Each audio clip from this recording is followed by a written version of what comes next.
એ વિચાર કરો. કોઈ આપણને ગાળ આપે તો આપણે લેવાની નહીં. ભગવાન બુદ્ધ એક વખત રાજગૃહ નગરમાં ભિક્ષાર્થ નીકળ્યા અને ત્યાં એક બ્રાહ્મણ એમને ત્યાં ભગવાન બુદ્ધ ગયા, ભિક્ષા માટે ઊભા રહ્યા, તો એ બ્રાહ્મણ એમને ગાળ આપવા માંડ્યા. અનેક ગાળ આપી અને ગાળ આપી આપીને જ્યારે થાકી ગયા ત્યારે ચૂપ થઈ ગયા. ત્યારે ભગવાન બુદ્ધ એને કહે કે ભાઈ કોઈ અતિથિ તમારા ઘરે આવે અને તમે કોઈ વસ્તુ એને આપો અને અતિથિ સ્વીકાર ન કરે, નહીં લે, તો એ કોની પાસે રહે? તો એ બ્રાહ્મણ કહે કે જે ઘરનો માલિક હોય, જે વસ્તુ આપતો હોય એની પાસે રહે. તો ભગવાન બુદ્ધ કહે કે તમે જેટલી ગાળો આપી ને મેં એમાંથી એકય નહીં લીધી, લો નહીં. તો જે આપનારની આપનારની પાસે રહે.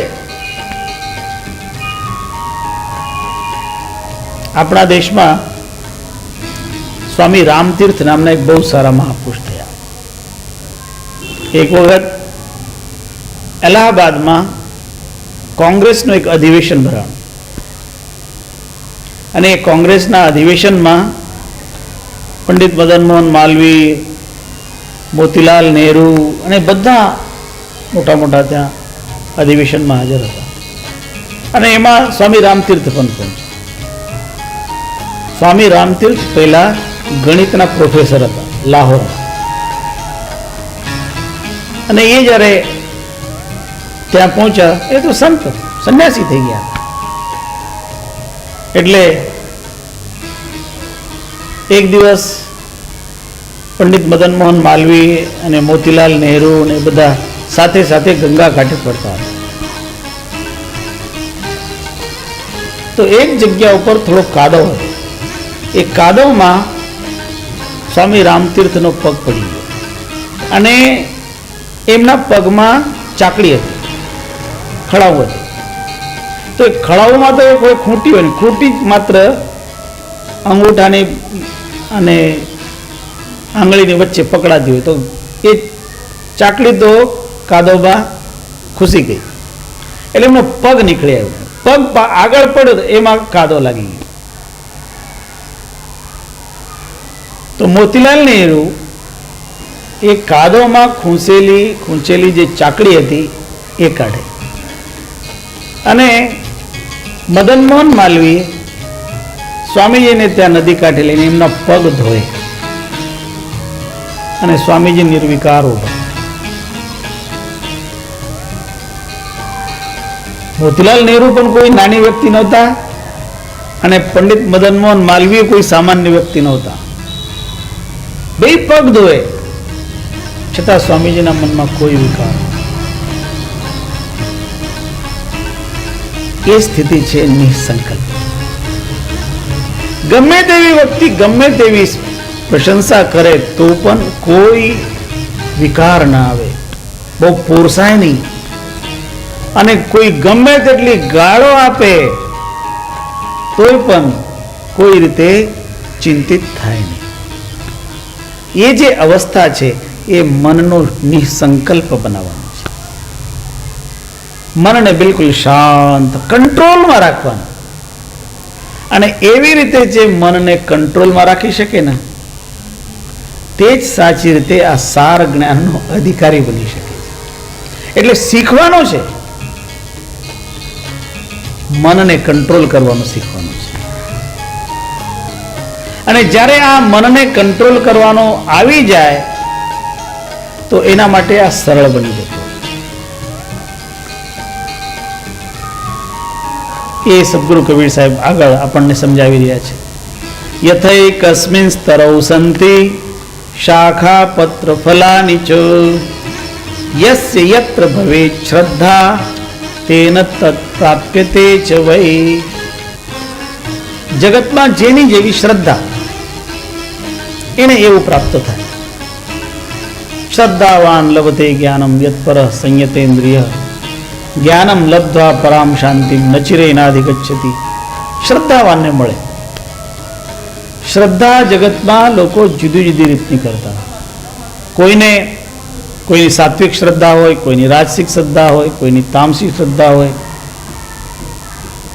તો જેની તમોગુણી શ્રદ્ધા હોય એને તમોગુણ રૂપે ફળ મળે, જેની રાજસિક શ્રદ્ધા હોય એને રાજસિક ફળ મળે, જેની સાત્વિક શ્રદ્ધા હોય એને સાત્વિક ફળ મળે.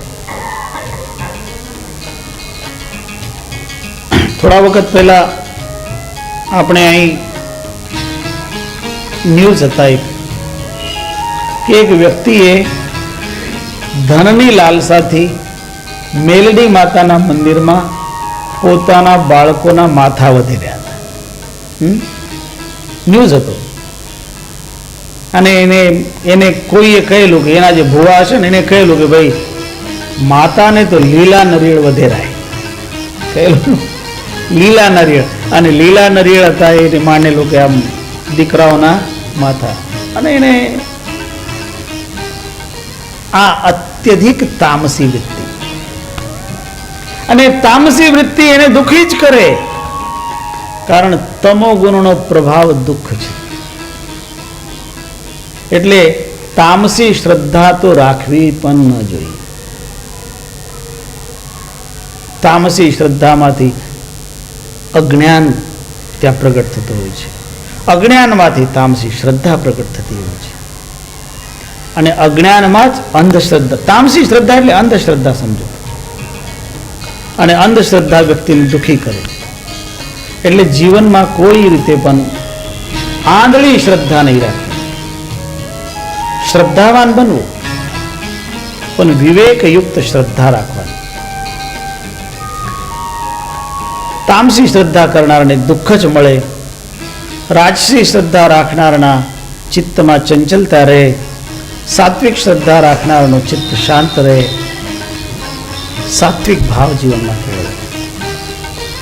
યથેકસ્મિન સ્તરૌ સંતિ શાખા પત્ર ફલાની ચ યસ્ય યત્ર ભવેત શ્રદ્ધા તેન તત્ પ્રાપ્યતે ચ વૈ. કોઈ જે પ્રકારનું ઝાડ વાવે એ પ્રકારના જ ઝાડ ઉગે અને એમાંથી એવા પ્રકારના ફળ એને પ્રાપ્ત થાય. આપણને કેરી મેળવવી હોય તો કેરીના જ ગોટલા વાવવા પડે. આપણે બાવળનું બી વાવીએ અને કેરીની ભાવના રાખીએ તો એ નહીં મળે. કબીર સાહેબની સાખીઓમાં આવે, બોવે પેડ બબૂલ કા આમ કહાં તે પાય. એટલે આપણે આપણી શ્રદ્ધા ઉત્તમ હોવી જોઈએ. અને માત્ર ઉત્તમ શ્રદ્ધા હોય એટલું જ નહીં, એની સાથે સાથે એ શ્રદ્ધાનો આપણને અવલંબન કરાવીને એ જ્ઞાનને આપણે આપી શકીએ એવા સદગુરુનું શરણ પણ લેવું પડે. પ્રકૃત્યાદિની રૂપાની બહૂની બ્રહ્મણસ્તથા યથા ગુરુમુખાદીન પ્રાપ્તમ તત્ર સવૈ દૃઢ. અનેક રૂપ આ જગતમાં અને અનેક રીતે લોકો ઉપાસના કરતા હોય, પણ જેને જેવો ગુરુ મળે, જાકો જૈસા ગુરુ મિલા વાકો વૈસી બુદ્ધિ, જેવો ગુરુ મળે એ પ્રમાણેની ભાવના એની જાગતી હોય. પણ જેના ગુરુ પરમ વિવેકી હોય, જેના ગુરુ સ્વયં આ સ્થિતિમાંથી બોધ મેળવીને પરમ શાંત થઈ ગયા હોય, એ જ સાચી રીતે સાચો માર્ગ બતાવી શકે. અને એવી રીતે આપણે સદગુરુની પ્રાપ્તિ કરવા માટે પ્રયત્ન કરવો જોઈએ. જગતમાં ગુરુઓ ઘણા, बहुत गुरु है अस जग माही, हरे द्रव्य भवदुख को नाही. આપણે અહીં ગુરુ મહિમાનો પાઠ કરીએ, એમાં ગુરુજનો કેવા કેવા હોય એ બહુ સમજાયું. અનેક પ્રકારના ગુરુજનો છે. એટલે કે તાતે પ્રથમ પરીક્ષા કીજે, પાછે શિષ્યોએ દીક્ષા લીજે. એટલે ગુરુની પહેલા પરીક્ષાઓ થાય. પાણી પીજે છાણકે ને ગુરુ કીજે જાણકે.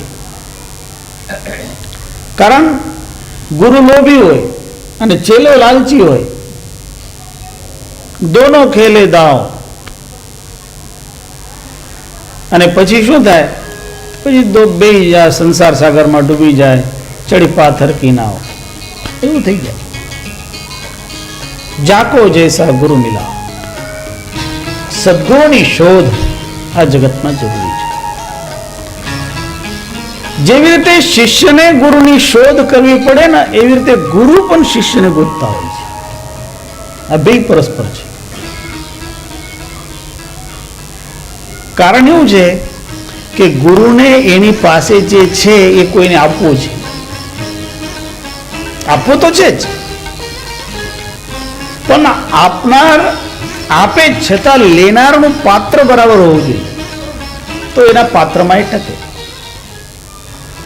નહીં તો આપનાર આપે પણ પાત્ર વાળો નાનકડું પાત્ર લઈને ગયો, કોઈ ટબુડી લઈ ગયો ન હોય, કોઈ ચાળણી લઈને જાય, જેમાં પડે બધું નીચે જ જાય. આ કાનથી સાંભળે ને આ કાનથી નીકળી જાય. એટલે બે કબીર સાહેબ એને આપણે એવી રીતે સમજાવે છે. શ્રોતા વક્તા કે અધિક મહિમા, વિચાર કુંડ નહાયે, સાર શબ્દ નિબેર લીજે, બહુરીન ભવજન આયે. સાર શબ્દ જે નિબેરી લઈ શકતા હોય, એમાંથી તારી લઈ શકતા હોય. ગુરુજનો જે ઉપદેશ આપે એમાં ઘણી બધી વાત કહેતા હોય, ઘણા દૃષ્ટાંત, ઘણા દાખલા. સિદ્ધાંતની વાત તો બહુ ઓછી હોય, પણ એ સિદ્ધાંતને જે તારવી લે અને દાખલાઓ દૃષ્ટાંત બાજુમાં મૂકી દે. તમને એક વાત બહુ સ્પષ્ટ કહી દઉં કે જેટલા દાખલાઓ દૃષ્ટાંતો તમને પ્રવચનોમાં સાંભળવા મળે, કથાકારોના મુખેથી સાંભળવા મળે, એ લગભગ ખોટા હોય છે. એ બધા બનાવેલા હોય, પણ એ સમજાવવા માટે વાપરવામાં આવતા હોય. કારણ સીધું સીધું સમજાય નહીં ને, એટલે દાખલા દૃષ્ટાંતથી સમજાવવું પડે. પણ આપણે દાખલો પકડીને નહીં રાખવાનો, જે દૃષ્ટાંત જેના કારણે આપ્યું છે એ સિદ્ધાંતને પકડવા.